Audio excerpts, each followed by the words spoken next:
Good morning, everybody. Welcome to the show today. My name is Spencer Walsh. Thank you so much for joining us. On today's show, we are talking about new leaked email showing that President Trump's administration could not reunite separated migrant kids with parents. 7 foreign governments have rented Trump condos without telling Congress. And rising military sexual assault and the departure of Candace Owens and more. All coming on today's show. Thank you so much for joining us here, everybody, on this live wake-up episode this Thursday. A lot of fun stuff to do, a lot of fun stuff to get into, and we will be doing it all, folks. We're going to do it all, everybody. All right, so yeah, we start off with, at the height of the child separation scandal last summer, the Trump administration insisted it would be able to bring thousands of migrant families back together with the help of a mysterious central database. So, presumably like where they had everyone's name listed out, where they were sent, but now we know that really doesn't exist. Leaked emails to NBC News show that there was no effective database, and an official privately briefed the government that there was not only enough information, to reconnect 60 parents with their kids. So they're just not going to be able to do it. No one knows how. In short, we do not have linkages from parents to children, save for a handful. There's literally only enough for 60 kids, just 60 kids out of thousands that were separated to be reconnected. So, yeah, according to a June 23rd email from Health and Human Services official to a top ICE enforcement official, we have a list of parent alien numbers, but no way to link them to children. With no master database, officials had to review all the relevant records manually, a process that's still reportedly continuing to this day. NBC News reports that there are as many as 55 children separated last year under Trump's zero-tolerance policy that are still in custody at shelters across the country. So 55 children is around the number that are still separated, still facing all this trouble. So, yeah, we obviously wish them the best, but it really shows you, like, this is all continuing theme of not only is it cruel, but it's incompetent. And that's something we've never really seen before with people who carry out cruelness on a global stage or national stage. Like, it's never really been this incompetent, this stupid, but now I guess it is. So that's the disturbing thing. All right, so yeah, this is a little sketchy, guys. 7 foreign governments reportedly rented luxury condos in New York's Trump World Tower in 2017 without approval from Congress. Reuters reports that in the 8 months following Trump's 2017 inauguration, foreign governments sent 13 notes to the State Department asking permission to rent or renew leases in Trump World Tower. The governments of Iraq, Kuwait, Malaysia, Saudi Arabia, Slovakia, Thailand, and the EU got the go-ahead to rent a total of 8 units. Capitol Hill staffers told Reuters that the lease requests were never submitted to Congress. The agreements, therefore, are a potential breach of the Constitution's Emoluments Clause. So you got to tell Congress about this stuff. So if you're Iraq, Kuwait, Malaysia, Saudi Arabia, Slovakia, Thailand, the EU, you do the right thing going to the State Department, but the State Department really had to go to Capitol Hill, which they didn't, which is the big problem. Yeah, so the agreements are therefore, they're a breach of the Emoluments Clause, which bans officials from accepting gifts or payments from foreign governments without consent from Congress. Elijah Cummings, the chairman of the House Oversight and Reform Committee, said, this new information raises serious questions about the president's business and potential receipt of payments from foreign governments. The American public deserves full transparency. Yeah, if they're just out there flagrantly, like, just, here's your nice little Trump Tower suite. Like, I think it's going to be something that we're going to want to know about. I think it's just that simple. We are going to get something that we really want to know about. Yeah, so this is, all a bunch of crazy stuff going on. With that, so it's just again another very sketchy situation. But something that's just not good is reports of sexual assaults in the U.S. military jumped nearly 38% from 2016 to 2018, with an estimated 20,500 allegations of unwanted sexual contact last year. And you have to wonder, like, this situation for reporting this stuff has been very, very bad for a long time there, and you really wonder if it is the case that, like, we are just, like, all this has been going on, but we just know more about it now. Like, that's certainly a possibility. But what is really disturbing It's just that this is happening in the first place. Maybe more people are reporting it, but so it's been there. But the fact that this is happening in the first place kind of exposed a really bad problem. The numbers come from a report set to be released Thursday by the Pentagon, seen by USA Today. The report surveyed Army, Navy, and Air Force and Marine personnel, who reported that the number of sexual assaults had risen significantly since the 14,900 recorded in the last survey back in 2016. So 14,900 to 20,500 assault allegations. Unwanted sexual contacts could include all forms of assault, ranging from groping to rape. Female troops between the ages of 17 to 24 were at the highest risk, and more than 85% of the victims knew their assailant. Alcohol was reported began to be involved in 62% of the assaults. Jackie Speyer of California, the chairwoman of the Armed Services Committee Personnel Panel, said that Congress must lead the way in forcing the department to take more aggressive approaches to fighting this scourge. So yeah, this is all very, very tough stuff to see that we have this going on. And again, it just continues the bad way that Trump and others really just have handled the military and the system of justice in the military. As Trump's trans-military ban, another story about this, Matt Pescara, the first trans person prevented from joining the military by Trump's ban, the University of Texas Austin freshman revealed that this week he lost his military scholarship because he's a transgender man. The Daily Texan first reported he's the first known case of a person losing such a scholarship due to Trump administration's policy on transgender services that went into effect on April 12th. And I think we're going to look back on this and be like, okay, this is ridiculous. Like, we've never seen anything this stupid before. Like, it's that disturbing to see. It's incredibly disturbing to see that this is happening. And it's like, I really think we're going to look back at this in 20, 30 years and be like, this is like equivalent to like segregate. Like, this is just awful stuff. And I don't think we really realized how awful banning trans people from the military is yet. It's just so stupid. It's just purposeless and just designed to hurt and harm people who Trump and his administration fears. So yeah, it really just, again, it sucks. I don't know if you know, this just sucks. Yeah.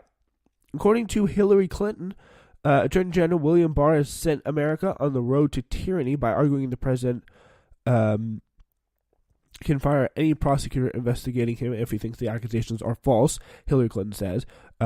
During Barr's public testimony before the Senate Judiciary Committee, he said if a proceeding was not well-founded, if based on false allegations, the president does not have to sit there constitutionally and allow it to run its course.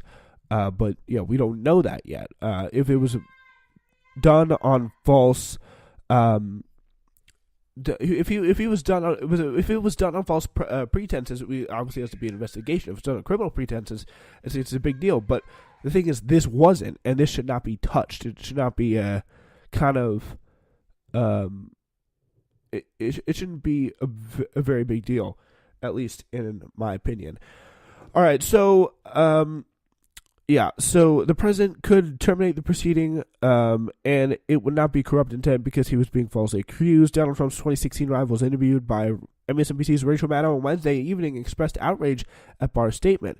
Maddow said that Barr was arguing the president can't be investigated if the president doesn't want to be investigated, and Clinton replied that that is the road to tyranny, is what authoritarians believe, and those who service them argue. The petition being taken and advocated by Barr were unlike anything I've ever heard of, and they were accepted with any level of seriousness before. That were ever accepted with any level of seriousness before she finishes. So yeah, so that, I mean, honestly, it makes sense. It's a very tough thing to say. The president could terminate the proceeding, quote, if it was not well founded, if it was based on false allegations. Who decides that? Oh wait, does President Trump decide that? Well, there, Rachel and Hillary have it absolutely right. Yeah, so all right. We continue with Newsflash next. Or the Wake Up, excuse me.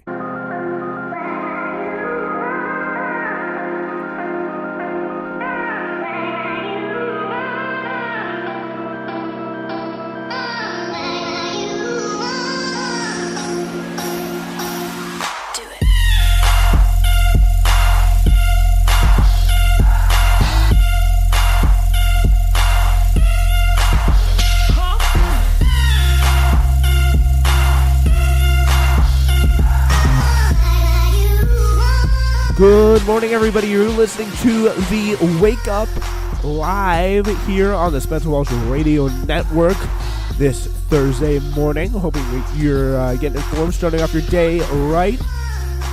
That's how it should be here.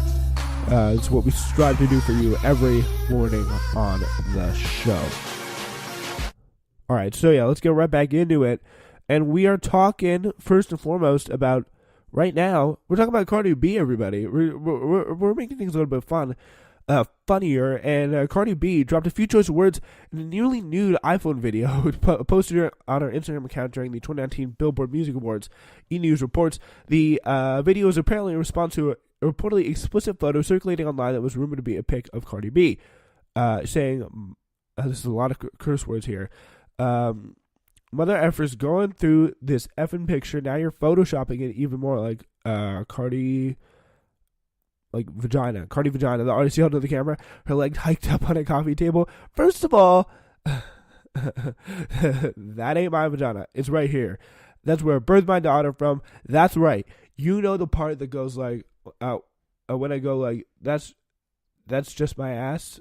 Cardi took home six awards, including Top Female Rapper and several others for songs like Girls Like You with Maroon 5. Rapper Drake became the most awarded artist in Billboard history, taking home 12 awards Wednesday to the 15 he won in previous awards. Other awards included Juice WRLD, who won Top New Artist, Ariana Grande, who took home the Billboard Award Achievement for Top Female Artist. So that is a pretty interesting night, pretty interesting. Cardi B. I mean, honestly, it's kind of controversial opinion in the music world, but I respect Cardi B. Like, she's kind of crazy, but crazy in a good way, and she's been through a lot. So that is all very, very fun. I got to take a break with that incredible rant. I'm not playing it here; it's just too inappropriate. But just please go listen to it. So the Justice Department fight to have Julian Assange extradited to face charges in the U.S. kicked off Thursday morning in a court in London, where the WikiLeaks founder refused to surrender himself for extradition. Assange appeared at the 20-minute hearing by video link from a high-security prison. Asked by Judge Michael Snow if he wanted to surrender himself for extradition to the U.S., Assange said, "I do not wish to surrender myself for extradition for doing journalism that's won many, many awards and affected many people. The extradition case against Assange revolves around the Justice Department's allegations that he legally helped Chelsea Manning to crack a computer password to steal thousands of classified documents. The case has been adjourned until May 30th, where Assange will be in court for a procedural hearing, followed by a substantive hearing planned for June 12th. Earlier this week, he was sentenced to 50 weeks in prison after being found guilty of skipping bail in London 7 years ago. So it's when he went to the Ecuadorian embassy. So that is, that's definitely some pretty uncomfortable stuff. And we talked about a lot about why Julian Assange should be free here in very big depth on Newsflash. So go check that out over on Newsflash if you want to find out more about that. But now we got to move on to Church of Scientology. A cruise ship owned by that church has been quarantined near the Caribbean island of St. Lucia after a case of measles was confirmed on board. The ship's 300 passengers and crew members were to remain inside after a female crew member was found to have contracted the disease. "We thought it was prudent that we quarantine the ship," said Marlene Fredericks-James, St. Lucia's chief medical officer. According to the church's official website, the ship is the home of the flagship service organization, a religious retreat ministering the most advanced levels of spiritual counseling in Scientology religion. The Church of Scientology has not publicly discouraged its members from getting vaccines, but the organization is strongly opposed to some forms of Western